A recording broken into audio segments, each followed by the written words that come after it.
For the 20th time in school history, VCU is going dancing after beating George Mason in the A10 Conference Championship game. After missing the tournament in 2024, Rams return to the dance, coming in as what is to believed an underseeded 11 seed will face off against BYU in the first round. Can they go on a run like they did in 2011? Let's talk about that. But before we get into this, if you enjoy college sports content like this, make sure to leave a like and subscribe. Also, let me know what your favorite Cinderella run is by a mid-major in the history of the NCAA tournament in the comment section below.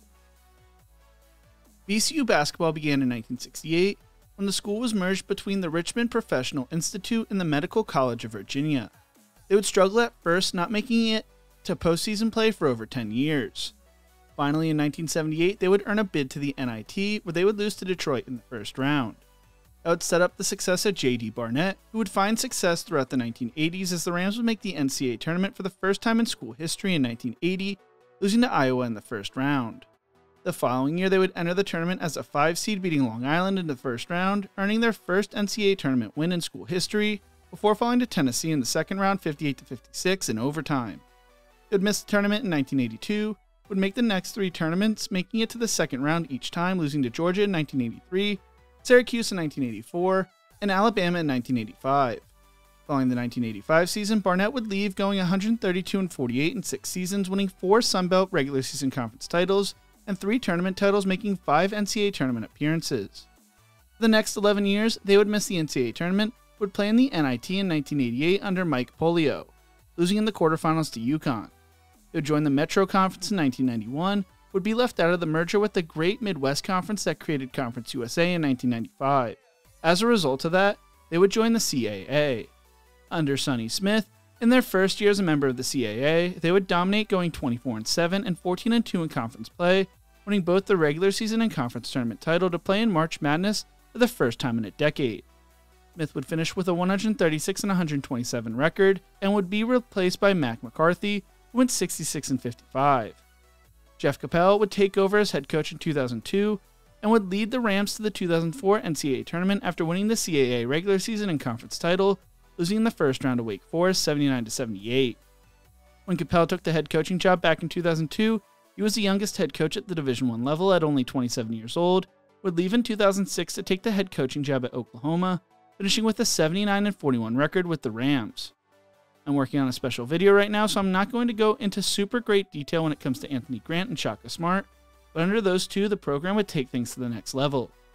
Grant would lead VCU to a school record 28 wins in his first season as head coach, arriving via Florida after serving as a longtime assistant under Billy Donovan, winning the 2006 national title with the Gators. Under Grant, the Rams won 3 regular season titles, 2 conference tournament titles, and made the NCAA tournament twice, making it to the second round in 2007. They would also make it to the NIT in 2008. After going 76-25 with the Rams, Grant would take the Alabama head coaching job. He would be replaced by another former Florida assistant in Shaka Smart. Under Smart, the Rams would win the 2010 CBI championship and made it to the Final Four on a magical run in 2011, losing to Butler. The Final Four appearance would be the start of a 5-year NCAA tournament streak, with VCU making the round of 32 twice. In 2012, the Rams would join the Atlantic 10 Conference, and while Smart would not win a regular season conference title at VCU, he would win a CAA conference tournament title in 2012 and an A10 conference title in 2015, before leaving to become the Texas head coach. Following the 2015 season, he would finish his VCU career going 163-56, leaving as the winningest head coach in program history. Will Wade, a former VCU assistant, would return to Richmond, Virginia as head coach of VCU, following Smart's departure, and would lead the Rams to their first A10 regular season conference title and 2 NCAA tournament appearances, going 51-20 in 2 seasons, before taking the LSU head coaching job in 2017. The Rams would stick with the Shaka Smart pipeline when they hired former associate head coach Mike Rhodes as head coach in 2017. Under Rhodes, the Rams would go 129-61, making 3 NCAA tournament appearances, while winning 2 regular season conference titles in 2019 and 2023, and the conference tournament once in 2023. Following the 2023 season, he would be named head coach at Penn State. Ryan Odom would replace Rhodes last year, going outside the Shaka Smart coaching tree for the first time. Odom played college basketball at Hampden-Sydney before starting his coaching career as a graduate assistant for South Florida. He would then serve as an assistant at Furman, UNC Asheville, American, Virginia Tech, and Charlotte, and was named the interim head coach for Charlotte in 2015, going 8-11. He had spent one season at Lenoir-Rhyne, going 21-10 and making the NCAA Division II Sweet 16 before taking over at UMBC, that was coming off a 7-25 season.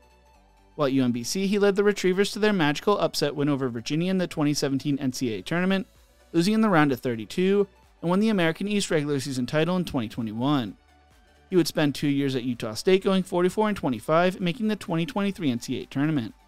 In his first season, the Rams would go 24-7 and lost in the quarterfinals of the NIT. Heading into the 2024-2025 season, VCU was picked to finish first in the A10, earning 14 first-place votes. Other teams receiving first-place votes would include Dayton, who earned 6, St. Joseph's, who earned 5, as well as St. Louis and Chicago Loyola, who each earned 2 votes. The Rams returned 65% of their scoring from last year, including preseason first-team selection Max Shulga and the second-team selection Zeb Jackson and Joe Barnesile. VCU would start the season 4-0, beating Bellarmine, Boston College, Merrimack, and Loyola, Maryland, before losing to Seton Hall in Nevada in the Charleston Classic. They would close out the Charleston Classic with a win over Miami, which started a 5-game win streak that saw them also beat Elizabeth City State, Georgia Southern, Penn, and Colorado State before losing to New Mexico on the road. They would close out non-conference play with a win over William & Mary, sitting at 10-3 on the season. They would lose their A10 conference opener to St. Bonaventure 77-75 on the road, or going on a 6-game win streak, beating Loyola Chicago, Fordham, St. Louis, St. Joseph's, Rhode Island, and St. Bonaventure, or falling to St. Louis on the road. They would close out the regular season winning 9 of their last 10 games and going on a 9-game win streak, beating Richmond twice, LaSalle, Dayton, George Washington, UMass, George Mason, Davidson, and Duquesne, before losing to Dayton in the regular season finale 79-76. They entered the conference tournament with a 25-6 record, going 15-3 in conference play, winning the A10 regular season title, and entering the tournament as a top seed.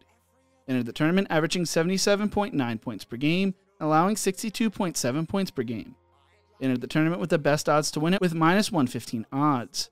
They were viewed as a bubble team entering the conference tournament, so they needed to win it to make the NCAA tournament. The A10 tournament is known for its chaos, with last year's title game being between the 5th and 6th seed, so nothing was guaranteed for the Rams. They would destroy St. Bonaventure in the quarterfinals 76-59, and beat Loyola Chicago in the semifinals 62-55, to enter the championship game against George Mason. Shulga would finish with 18 points and hit a crucial late bucket, while tournament MVP Jack Clark finished with 17 points and 6 rebounds to help VCU hold off George Mason late 68-63 to lock up their bid to the NCAA tournament, their 20th tournament appearance in school history, and their 3rd A10 conference tournament title. They will be given the 11th seed in the East region, where they will take on BYU in the first round. The Rams are ranked 30th in KenPom, while the Cougars are 24th. The Cougars shoot 37% from 3, but the Rams have one of the best perimeter defenses in the nation. BYU also has the 11th rated offense and 28th ranked defensive rebounding. The two teams will be playing strength on strength. The Rams enter the game with a 28-6 record and are 18-2 in their last 20 games. BYU enters the game as 3.5-point favorites. Can the Rams go on another magical run? Let me know in the comment section below. If you enjoyed this video, make sure to check out one of my other videos YouTube thinks you will love right here. Thank you so much for watching, and as always, remember to embrace the grind.